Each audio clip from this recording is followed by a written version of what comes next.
ದೇವರಿಗೆ ಸ್ತೋತ್ರ ಆಗಲಿ.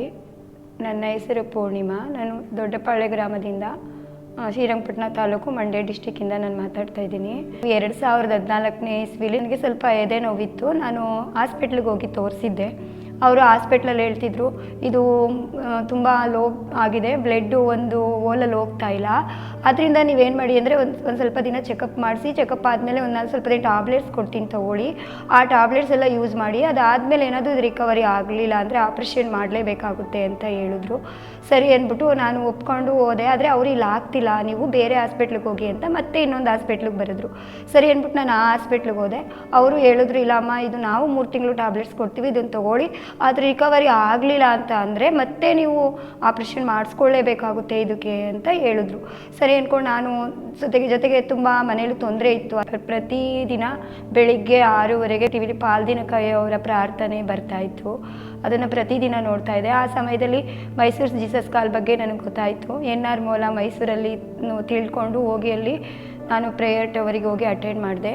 ಅವರಲ್ಲಿ ಪ್ರೇಯರ್ ಎಲ್ಲ ಮಾಡಿಕೊಡ್ತಾಯಿದ್ರು. ಪ್ರತಿ ಶನಿವಾರ ಜೀಸಸ್ ಕಾಲ್ಗೆ ಹೋಗಿ ಪ್ರೇಯರ್ ರಿಕ್ವೆಸ್ಟ್ ಕೊಟ್ಟು ಪ್ರೇಯರ್ ಮಾಡಿಸಿ ಎಲ್ಲರಿಗೂ ಹೇಳ್ತಾ ಬಂದೆ, ನನಗೆ ಹಿಂಗೆ ಪ್ರಾಬ್ಲಮ್ ಇದೆ, ಪ್ರೇಯರ್ ಮಾಡಿ ಅಂತ. ಅವರು ಹೇಳ್ತಾಯಿದ್ರು, ಪಾಲ್ದಿನಕಾಯಿ ಅವರಿಗೆ ಪ್ರೇಯರ್ ರಿಕ್ವೆಸ್ಟ್ ಕಳಿಸ್ತಾ ಇದ್ದೀವಿ ಸಿಸ್ಟರ್, ಒಳ್ಳೇದಾಗುತ್ತೆ, ನೀವು ಹಾಸ್ಪಿಟ್ಲಿಗೂ ಹೋಗ್ತೀನಿ ಅಂದರೆ ಹೋಗಿ, ಮತ್ತು ಜೊತೆಗೆ ಇದನ್ನು ಮಾಡಿ ಅಂದರು. ಆದರೆ ನಾನು ಟ್ಯಾಬ್ಲೆಟ್ಸ್ ತೊಗೊಳಕ್ಕಾಗಲೇ ಇಲ್ಲ ನನ್ನ ಕೈಲಿ. ಅದಕ್ಕೆ ನಾನೇನು ಮಾಡಿದೆ, ನಾನು ಟ್ಯಾಬ್ಲೆಟ್ಸೇ ಬೇಡ ದೇವರೇ, ನಾನು ಪ್ರತಿದಿನ ನೀನು ಪಾದದಲ್ಲಿ ಕೂತು ಪ್ರಾರ್ಥಿಸ್ತೀನಿ ಅಂತೇಳಿ ಜೀಸಸ್ ಕಾಲ್ ಪ್ರೇಯರ್ ಆಯಿಲ್ ತೊಗೊಂಡು ಹಚ್ಚಿ, ಮತ್ತು ಅದ್ರ ಜೊತೆಗೆ ಹೋಗಿ ಪ್ರತಿ ವಾರ ಪ್ರೇಯರ್ ಮಾಡಿಸ್ಕೊಂಡು ಬಂದೆ. ಮತ್ತು ಯಂಗ್ ಪಾರ್ಟ್ನರ್ ಮಕ್ಳಿಗಾಗಿ, ನನಗೆ ಕುಟುಂಬ ಆಶೀರ್ವಾದದ್ದು, ಮತ್ತು ಜೊತೆಗೆ ನನ್ನ ಆರೋಗ್ಯಕ್ಕಾಗಿ ಎಲ್ಲ ಮಾಡಿಸಿ ಪ್ರಾರ್ಥನೆ ಮಾಡ್ತಾ ಬಂದೆ. 3 ತಿಂಗಳಾದಮೇಲೆ ಮತ್ತೆ ನಾನು ಹಾಸ್ಪಿಟ್ಲಿಗೆ ಹೋಗಿ ತೋರಿಸ್ದೆ. ಆದರೆ ನನ್ನ ಪೇಯ್ನ್ ಎಲ್ಲ ಕಮ್ಮಿ ಆಗೋಗಿತ್ತು.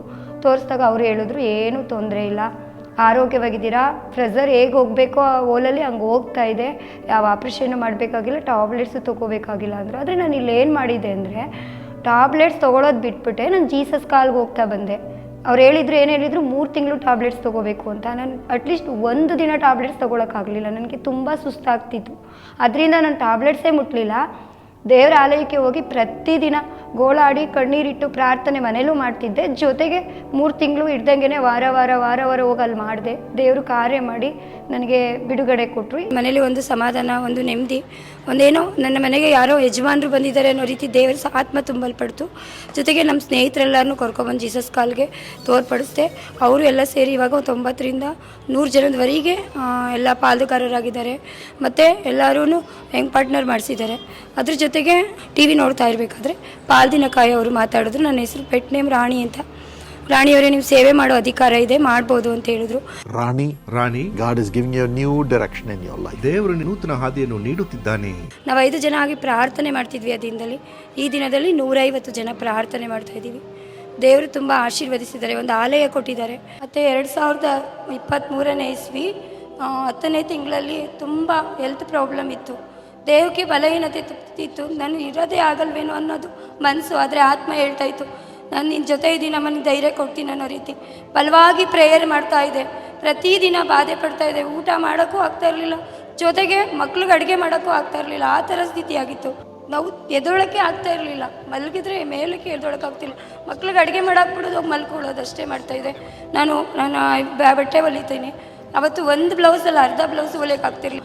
ಆದರೆ 2024 ಜನವರಿ 17ನೇ ತಾರೀಕು ಯೂಟ್ಯೂಬ್ ಮುಖಾಂತರ ನೋಡ್ತಾ ಇರಬೇಕಾದ್ರೆ ಪಾಲ್ದಿನಕಾಯಿ ಅವರು ನನ್ನ ಹೆಸರಿಟ್ಟು ಕರೆದು, ಪೂರ್ಣಿಮಾ, ನಿಮ್ಮ ದೇಹದೊಳಗಡೆ ಇರುವಂಥ ಎಲ್ಲ ಮಾಂಸಖಂಡಗಳನ್ನ ತಿಂತಾ ಇರುವಂಥ ದುರಾತ್ಮ ನಿಮ್ಮಿಂದ ತೆಗೆದಾಗ್ತಾ ಇದೆ, ಪವಿತ್ರ ಆತ್ಮ ಅಂತ ಹೇಳಿದ್ರು. There is healing coming to you right now. ಈಗಲೇ ಸ್ವಸ್ಥತೆ ನಿಮ್ಮ ಬಳಿಗೆ ಬರುತ್ತಿದೆ. The healing power of God is coming into your body right now in Jesus' name. ಈಗಲೇ ಯೇಸುವಿನ ನಾಮದಲ್ಲಿ ಸ್ವಸ್ಥತೆಯ ಶಕ್ತಿ ನಿಮ್ಮ ಮೇಲೆ ಬರುತ್ತಿದೆ. Be healed. ಸ್ವಸ್ಥರಾಗಿರಿ. Purnima, I see God's healing power flowing into your chest. ನಿಮ್ಮ ಎದೆಯಲ್ಲಿ ದೇವರ ಸ್ವಸ್ಥತೆಯ ಶಕ್ತಿ ಬರುತ್ತಿರುವುದನ್ನು ನೋಡುತ್ತಿದ್ದೇನೆ. Every disease that has eaten up your flesh is now being destroyed by the power of Jesus. ನಿಮ್ಮ ಮಾಂಸವನ್ನು ತಿನ್ನುತ್ತಿದ್ದ ಎಲ್ಲ ತರದ ರೋಗವು ಯೇಸುವಿನ ಶಕ್ತಿಯಿಂದ ಹೋಗಲ್ಪಡುತ್ತಿದೆ. The Holy Spirit is releasing you now. ಪವಿತ್ರಾತ್ಮನು ಈಗಲೇ ನಿಮ್ಮನ್ನು ಬಿಡುಗಡೆ ಮಾಡುತ್ತಿದ್ದಾನೆ. ಅದೇ ರೀತಿ ತೆಗೆದಾಕಿ ಇವತ್ತು ಸ್ವಸ್ಥತೆ ಹೊಂದ್ಕೊಂಡು ಎಲ್ಲ ಬಾಧೆಯಿಂದ ಬಿಡುಗಡೆಯಾಗಿ ನಾನು ತುಂಬ ಚೆನ್ನಾಗಿದ್ದೀನಿ. ಹಾಸ್ಪಿಟ್ಲಿಗೂ ಹೋಗಲಿಲ್ಲ, ಎಲ್ಲೂ ಹೋಗಲಿಲ್ಲ. ದೇವ್ರ ನಾಮಕ್ಕೆ ಮಹಿಮೆ ಉಂಟಾಗಲಿ.